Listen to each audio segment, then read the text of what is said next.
These are the 3D VIEW-MASTER pictures of Denmark. The Danes are wrong in presenting their national history in the form of a fairy tale. We hope Andersen will forgive us for saying so, but fairy tales are often a little whimsical. Everything in them happens just a bit too easily. For those redoubtedly Vikings, half conquerors, half pirates, who made the coastal people of Europe tremble for years and discovered a new world long before Columbus, were hardly fairy tale characters. Harold Bluetooth, Sven with the forked beard, Canute the Great, Canute the Bold, these are the names of their kings, and they are not names to be laughed at. Under their leadership, Denmark became the power which subjected England, although not for long, only from 1035 to 1042 to its rule. Then followed the entire Scandinavian world, which, with the Union of Kalmar, the work of Queen Margaret, reached its climax in 1397. The Union had many ups and downs, particularly as far as relations between Sweden and Denmark were concerned. The Danes of today are proud of being among the oldest monarchies in the world, and the present king is a descendant of Gorm the Elder. His standard, too, is still the same as the one which legend says descending from the heavens on June 15th in 1219 on the Danish crusaders battling with the pagan people of Estonia. A sovereign over 4,750,000 people, King Frederick IX is probably the only monarch in the world to reign over so many islands. Apart from Jutland, which is linked to the continent, Denmark consists of 482 islands, of which about 100 are inhabited. The largest among them is Greenland, 840,000 square miles. This little country, with its glorious past, has not lost all its claims to fame by abandoning its territorial conquests over the centuries. It seems that no other country looked so well after the security and the welfare of its inhabitants.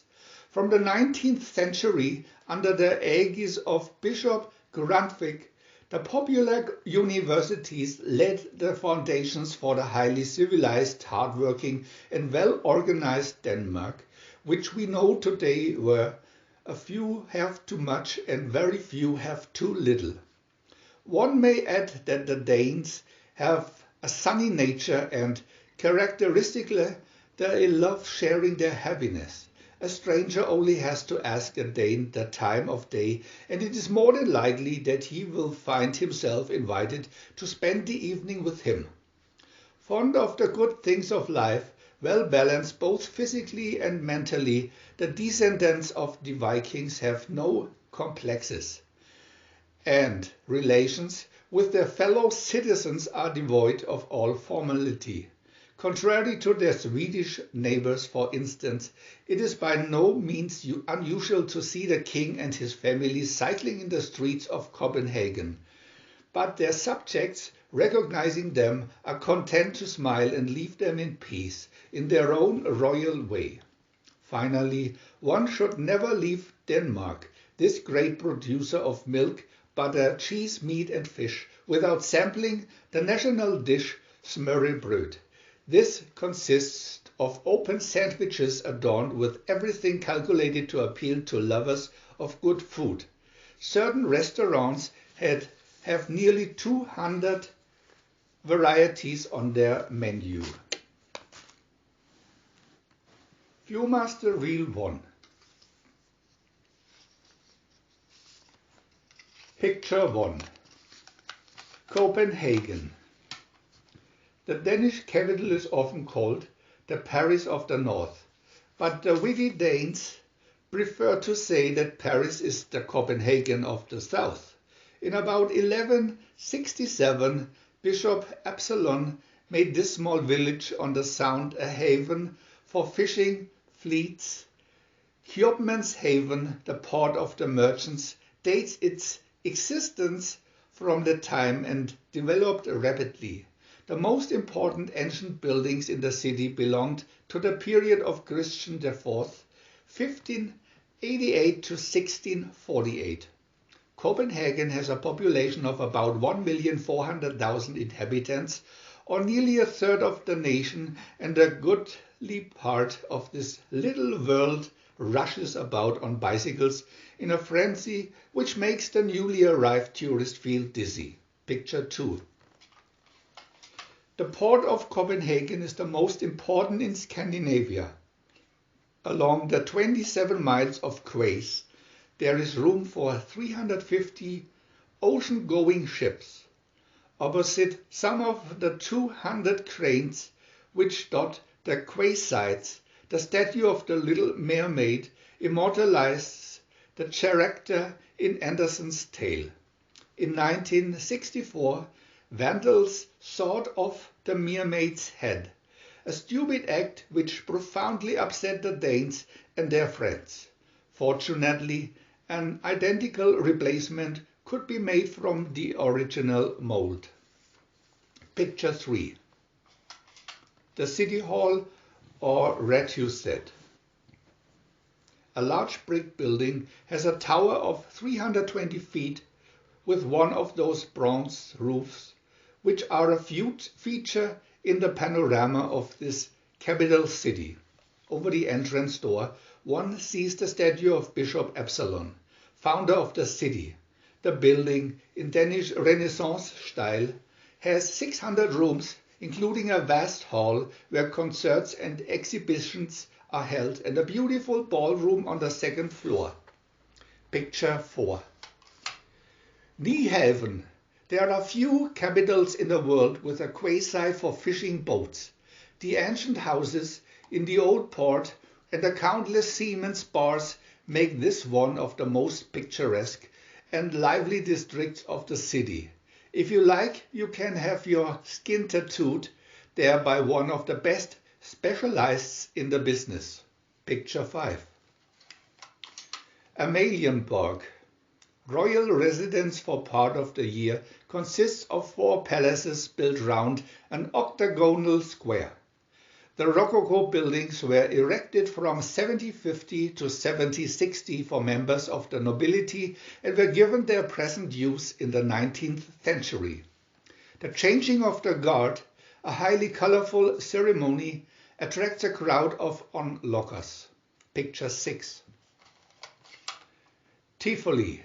The fact that Copenhagen is a great seaport, coupled with the proverbial good humor of the Danes, has made it one of the liveliest and gayest capitals of Europe. Since 1843, the Tivoli Gardens have largely contributed to this reputation. It was an architect, Georg Carstensen, who had the idea of transforming part of the old city fortifications into a vast amusement park. The argument he used to obtain permission from King Christian VIII has its piquancy. When the citizens enjoy themselves, they don't think of politics. Picture 7. Kronborg Castle, built by Frederick II between 1574 and 1585, is a majestic structure, interesting in itself, from which one has a magnificent view of the blue waters of the Sound. But its fame owes much to Shakespeare, who uses Kronborg as the background for his famous drama Hamlet, inspired by an old Danish chronicle of the 12th century written by the historian Saxo Grammaticus.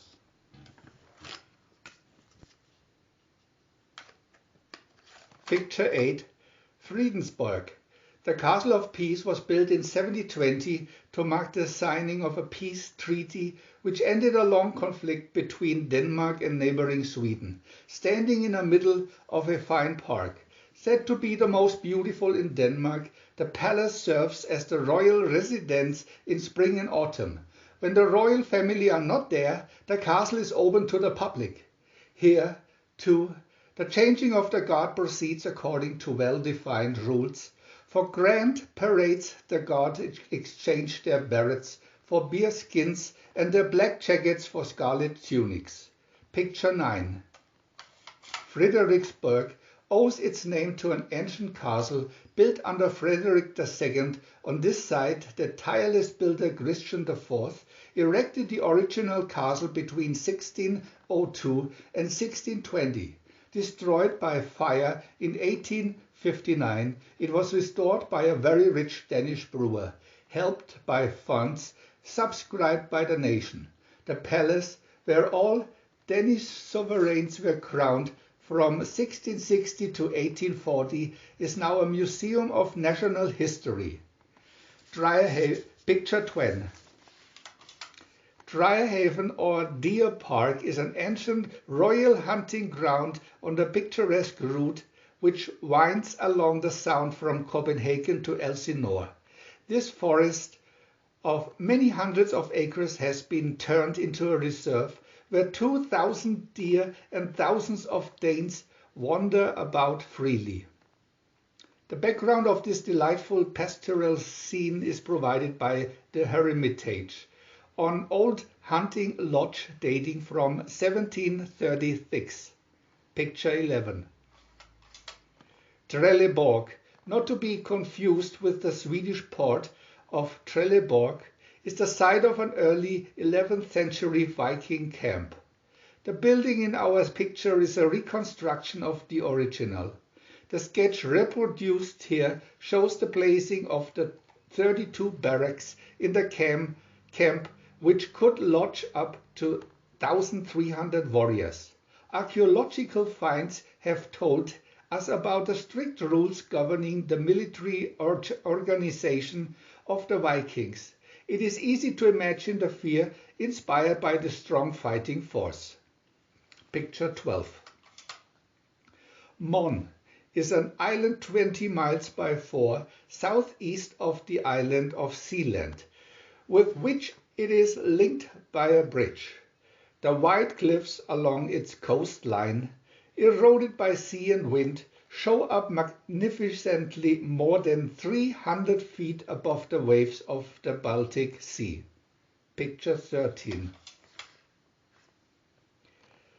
Bornholm, some 100 miles east of Sealand, is not entirely Denmark any longer.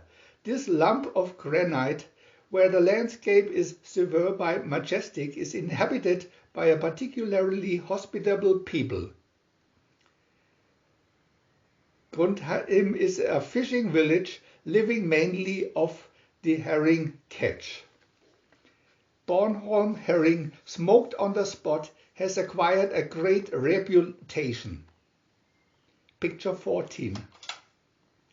Österlars, about 30 miles from Guttorm, is known for its great round church, the biggest of Bornholm.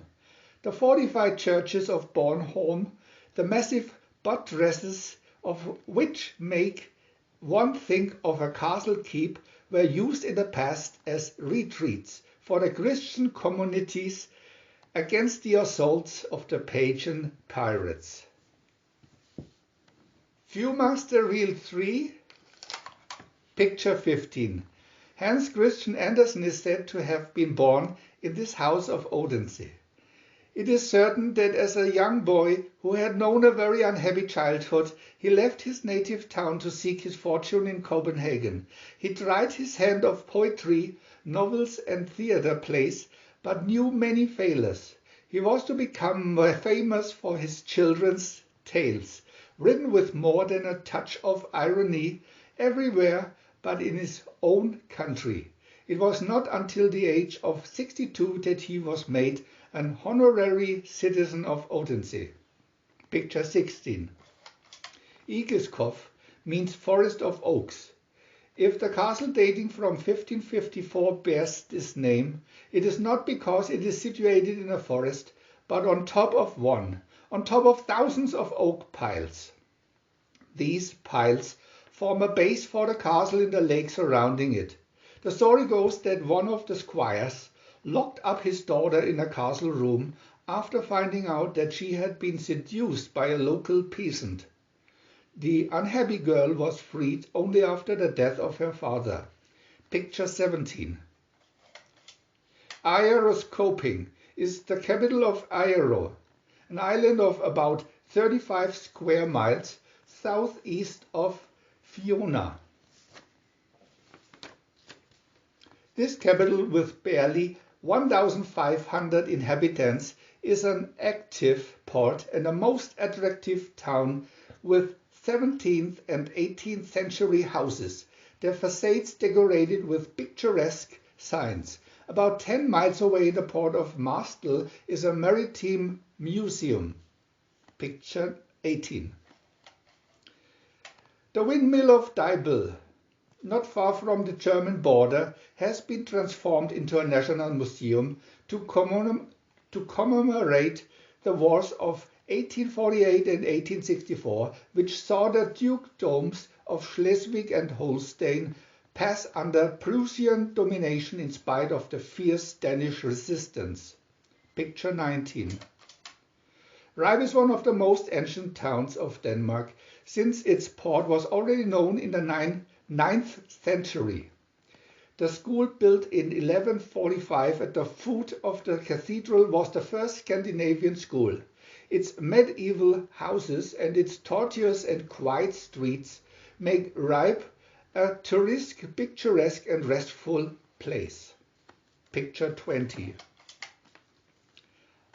Aarhus, capital and university center of Jutland, is the second city of Denmark after Copenhagen. In the open-air museum in the middle of the city, one finds about 15 houses, most of them dating back to the 16th century, which reconstruct in a particularly lively way the life of a city in bygone centuries, with shops and booths decorated and furnished as if they were still in use. Picture 21. Tjærlhede. The open-air museum of Tjærlhede was opened in 1829, while the one in Aarhus consists of town buildings. The Tjærlhede Museum shows typically Danish farmhouses, mainly from Jutland, which are faithfully reproduced in this region of lakes and moorlands. We want to add new videos every day, so please subscribe to our channel. And if you had fun, thumbs up.